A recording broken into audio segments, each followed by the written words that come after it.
Bismillahirrahmanirrahim. Elhamdülillah ve salatu vesselamu ala Rasulillah ve ba'd. Biz mana ушул нерсени жакшы билүүбүз керек.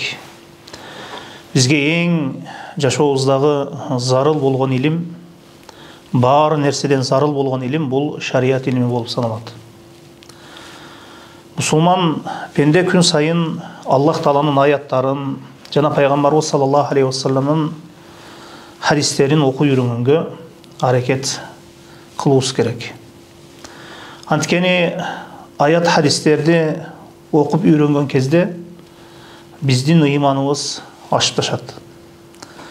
İmanımızın köyüsünü jana aşıp taşuusuna sebep bolup oturgan eң негизги нерсе мына ушул Kur'an sünnet. Eğer insan Allah Taala düşürgөн şariatты oku yürünbösө, Allah'tan ayattарын oku yürünmese, manisini oy жүгүртпөсө, Peygamber Muhammed sallallahu aleyhi ve sellem sünnetlerini oku yürünmese, imanı alsыздап кетип отырып, акыры жоголуп да кетүүсү мүмкүн. Ошондуктан илим биздин жашообузда эң негизги нерсе болуп саналат.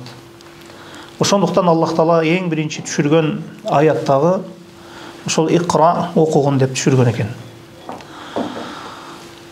Мына ушул нерсени жакшы билейли. Аллах Таала бизге канча өмүр берген, Аллах өзү билүүчү.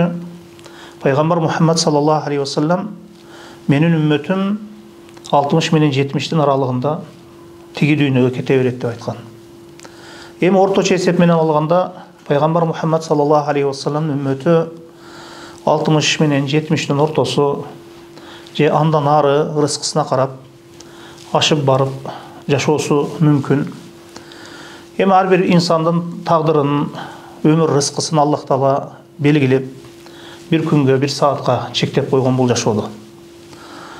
Эми мына ушул жашообузда биз эң негизги нерсе Аллахты таанып билгенге аракет кылуубуз керек. Аллах Таала бизди эмне үчүн жаратты? Биздин бул жашоодогу миссиябыз эмне? Эмне үчүн жашап жатабыз? Денебизди жыргатуу үчүн, рахаттандыруу үчүн жашап жатабызбы? Же бул дүйнөдүн рахат жыргалчылыктарына батуу үчүн, мына ушул дүйнө жыргалчылыктарын алуу үчүн, ушуну менен жашоо үчүн келдикпи? Албетте, мындай ойлонуу, мындай жашоо дене рахатын көрүп жашоо бул биздин жашообуздагы эң негизги максаттардан эмес. Туура инсан өзүнүн насибесин дүйнөдөн алат. Инсан эс алат, инсан бул жашоодо үй бүлө курат, аялдарга никеленет, өз насибесин, өз үлүшүн бул дүйнөдө алып жашайт. Дүйнөдөн жүз буруу, бет буруу деген нерсе жок. Бирок ар бир нерсенин өлчөмү менен, өз орду менен Аллах Таала буйргандай болуш керек. Аллах Таала Кур'анда айтат: "Ва ма халактул джинна вал инса илля ли'абудун." Мен жиндер менен инсандарды бир өзүмө сыйындыруу үчүн жараттым дейт. Бул жашоого келген максатыбыз дагы мына ушул Аллахка сыйынуу экен. Аллахтын жалгыз өзүнө, Аллахтын бир өзүнө сыйынуу экен. Эми ибадат кылган кезде биз жалгыз Аллахтын өзүнө гана сыйынабыз. Мына күн сайын Фатиха сүрөсүн окуйбуз. Ияка набуду ва ияка настаин. Аллахка гана, жалгыз Аллахтын өзүнө гана сыйынабыз, Аллахтан гана жардам сурайбыз деп күн сайын мына ушул сүрөдөгү мына ушул аятты окуйбуз. Эми биз жалгыз Аллахтын өзүнө гана сыйынуу үчүн бул жашоого жаралган экенбиз. Мындайча айтканда, таухид максаты менен инсан баласы жаралыптыр. Аллахтын бирлиги себеп, таухиди себеп адам баласы жаралды. Аллахтын таухиди бирлиги себеп пайгамбарлар жиберилди. Китептер түштү. Мына ушул Кур'ан сүннөт келди. Жана адамдар чыныгы момун менен мушрик ажырады. Капыр менен мусулманга ажырады. Мына ушул таухид себеп. Ошондуктан эң бир зыянга учураган инсан бул жашоодо Аллах Таалага 60 жыл же 70 жыл канча бир жыл өмүр берген болсо, ошол өмүрүндө Аллах Тааланы таанып билбей өлүп кетүүсү, дүйнөдөн өтүп кетүүсү бул эң чоң зыян болуп саналат. ушунча Аллах Таала ушунча саат бериптир, ушунча күн бериптир, ушунча жылдарды бериптир, өмүрдү бериптир. Ошол өмүрүндө Аллах Тааланы таанып билбесе. Эми ислам дини дегенде биз үйүбүзгө бир жылда бир жолу молдону келип Куран окутуп коюу эмес. Ислам бул эмес. Ислам бул ал-истисламу лиллахи бит-таухид, Аллахтын жалгыз өзүнө, Аллахтын бирлиги менен, таухиди менен баш ийүү, моюн сунуу дегени. Аллах буйрган нерсени аткаруу, кайтарган нерсесинен кайтуу дегени. Ошондуктан бул жашоодо эң чоң зыян көргөн инсан Аллахты таанып билбей, таухидин окуп үйрөнбөй өтүп кеткен инсан.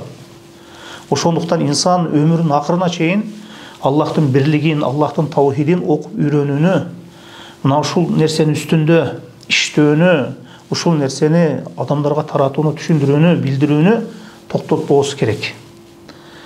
Шайтан мына ушул таухидти эле бизди сындырып алса, болду. Башка күнөөлөр жеңил эле. Инсан ошол таухид жүрөктө бекем орно болсо, күнөөлөргө тез түшүп кетет. Жана бидаттарга кирип кетет. Албетте таухидтин карама-каршысы ширкке түшүп кетет. Сүннөттүн карама-каршысы бул бидат иштер, динде жок иштер. Ошол нерселерге түшүп кетет. Ошондуктан инсан Аллахтын бирлигини таанып билип окуп үйрөнүшү керек. Мына ушул нерсе жашообуздагы эң негизги нерсе болуп саналат. Эми Кур'ан-ы Керимдеги эң кыска эле сүрө мына Вал Аср, Аср сүрөсү, Вал Аср. Аллах Таала заманга ант деди. Доорго ант. Кээ бир тафсир алымдарына көрө аср убактысына ант. Кээ бир тафсир алымдарына көрө аср намазына ант. Аллах Таала ант ичкен нерсе өтө маанилүү нерсе болуп саналат. Кээ бир адамдар ширк кылган, дарактар менен, таштар менен, көлдөр менен же тоолор менен ант ичсе ошол нерселерге ишенет. Баланчы тоо менен же атамдын арбагы менен же караңгы түндө турамын же бычак менен же нам менен деп ант ичсе, ошол нерселерге адамдар ишенет. Кээ бир адамдар ошол нерселерге ишенет. Бирок валлахи деп Аллахтын ысмы менен бирөө ант ичсе, ошол нерселерге ишене бербейт да. Ошол таухидтин жоктугу себебинен Аллах Тааладан ушунчалык кээ бир пенделер батыш менен чыгыштын аралыгы кандай алыс болсо, дал ошондой алыстап кеткен. Ошондуктан Аллах Таала өзүнүн жаратылган нерселери менен, каалаган нерселер менен ант ичет. Мына Аллах Таала мына ушул аятта асырга ант, асыр намазына ант, кээ бир тафсирлерге көрө асыр убактына ант, кээ бир тафсир алымдарына көрө заманга ант, доорго ант дейт. Иннал инсана лафи хуср. Албетте инсан баласы зыянда дейт. Эң эле биринчи зыян инсан Аллахты таанып билбөөсү. Бул жашоодо Аллах Таала кимдир бирөөгө мал мүлк берет. Мал мүлктүн түрүнөн берет. Бирок ошол пенде Аллахты тааныбай өтүп кетет. Аллахты таанып алгандан кийин ал пенде мал мүлкүн арам нерселерге сарптап өтүп кетет. Натыйжада ошол мал мүлкү өзүнүн зыянына эле болот. Кимдир бирөөнүн мал мүлкү анын бейишке кирүүсүнө себеп болсо, кимдир бирөөнүн мал мүлкү анын бейишке тозокко кирүүсүнө себеп болот. Илим деле дал ошондой. Кимдир бирөөнүн илими анын бейишке кирүүсүнө себеп болсо, кимдир бирөөнүн илими аны тозокко кирүүсүнө себеп болот. Ошондуктан иннал инсана лафи хуср. Инсан баласы зыянда. Мына ушул заманда Аллах Таала жаратып койгон мына ушул заманда жашайт экенбиз. Жалпы инсан баласы зыянда дейт Аллах Таала. Анткени ушул заман бир идиш сыяктуу. Ошол заманда пенденин жакшы жана жаман амалдары сакталат. Иннал инсана лафи хуср. Зыянда дейт. Бул зыян өтө жаман зыян. Аллах Таала зыянда дегенден кийин жакшылыкта эмес адам баласы. Эми Аллах Таала мына сүрөнүн арка аяттарында, уландысында иллаллазина аману, Аллахка иман келтирген. Аллахка иман келтирген. Мындайча айтканда, иманы илим менен туура болгон, илим менен толуктаган пенделер. Имандан максат бул жерде илим маанисинде өз ичинен камтыйт. Аллахка иманы болгон. Албетте иман азайып көбөйүп турат. Биз иманыбызга көңүл бурбасак, динибизге көңүл бурбасак, бул эскирген бир кийим сыяктуу болуп кетет. Эгер инсан динине, иманына көңүл буруп турса, дайым ал жаңыланып, ашып-ташып көбөйүп турат. Иллаллазина аману, Аллахка иман келтиргендер. Мындайча айтканда, илим алып, иманын толуктагандар. Илим дегенден максат мына Аллахты таанып билүү, пайгамбарды таанып билүү, жана Мухаммад саллаллаху алейхи ва саллям таанып билүү. Албетте бул Кур'ан сүннөт далилдери менен болот. Андан кийин ошол илимине, билген нерсесине амал кылуу. Азыр албетте алхамдулилля сабактар көп, интернет ачсаңыз дагы сабактар көп, аят хадистердин тафсирлери айтылып жатат. Бирок амалга келгенде биз арттабыз. Бар нерсени билип атабыз, хадистерди окуп атабыз, үйрөнүп атабыз. Бирок амал маселесинде өтө эле арттабыз да. Ошондуктан ошол натыйжа, илимден болгон натыйжа ошол илимге амал кылуу. Ошондуктан илим бир мөмөлүү дарак сыяктуу. Мөмөлүү дарак сыяктуу. Мисалы үчүн даракты отургузат, андан кийин көктөтөт, суу куят, башка кылат, андан кийин мөмөсүн берет, жемишин берет. Албетте бул илим амал. Иллаллазина аману ва амилус салихати ва тавасау бил хак жана ошол илимге чакыргандар. Илим Аллахты таанып билүүгө чакыргандар, пайгамбарды таанып билүүгө чакыргандар. Ушул нерсеге, ушул динге, Кур'ан сүннөткө даават кылгандар. Насаат деген нерсе бул бар нерсе. Аллах Таала Кур'ан-ы Керимде фазаккир фа инна зикра танфаул муъминин, эстеткин эстетүү момундарга пайда берет дейт. Эгер биз бири-бирибизди аят хадистерден айтып бири-бирибизди эскертип турбасак, иманыбыз алсыздап кетет. Андан кийин ошол акыйкатка чакыруу, андан кийин тавассау бил хакки ва тавассау бис сабр, мына ушул илим жолунда жана амал кылууда, мына ушул динге чакырууда сабыр кылуу керек экен. Сабырдуу пенделердин жүздөрү өзгөчө болот. Илим алууда сабырдуу болуу керек, амал кылууда сабырдуу болуу керек, акыйкатка чакырууда сабырдуу болуу керек. Мисалы үчүн дүйнөлүк жөнөкөй бир иштерде сабырдуу болуш керек, сабырдуу болуу керек. Мисалы үчүн бир жерде иштейсиз, эртеден кечке чейин жумуш кыласыз, ошол жерде сабырдуу болуп иштебесеңиз жумуштан айдаласыз. Дүйнөлүк иштерибизде дагы сабыр керекпи? Сабыр керек. Эми шарият илимини окууда дагы, окуп үйрөнүүдө дагы, ага амал кылууда дагы, ага чакырууда дагы аябай сабыр керек. Ошондуктан сабырдуу пенделердин ажыр сыйлыгы кыямат күнү эсепсиз болот.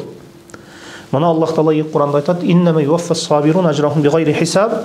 Биз сабырдуулардын ажыр сыйлыгын кыямат күнү эсепсиз кылып беребиз дейт. Ошондуктан бул жашоого келгенибизден кийин Аллах Тааланы таанып билейли. Эгер кайсы бир пендеге Аллах Таала дүйнө жакшылыктарын да берип, мына акыреттин жакшылыгы болгон, шариаттын жакшылыгы болгон, таухид жакшылыгын да берген болсо, бул нур үстүнөн нур. Ошондуктан мындай пенде Аллах Таалага көп мактоолорду айтуусу керек экен. Анткени бул дин, колубуздагы бул илим, мунун баарысы аманат болуп саналат. Ар бир колубуздагы бала чака, аял, бүт баарысы бул аманат болуп саналат. Колубуздагы ушул Кур'ан сүннөт аманат болуп саналат. Өзүбүз үйрөнүп башкаларга үйрөтүү бул дагы аманат болуп саналат.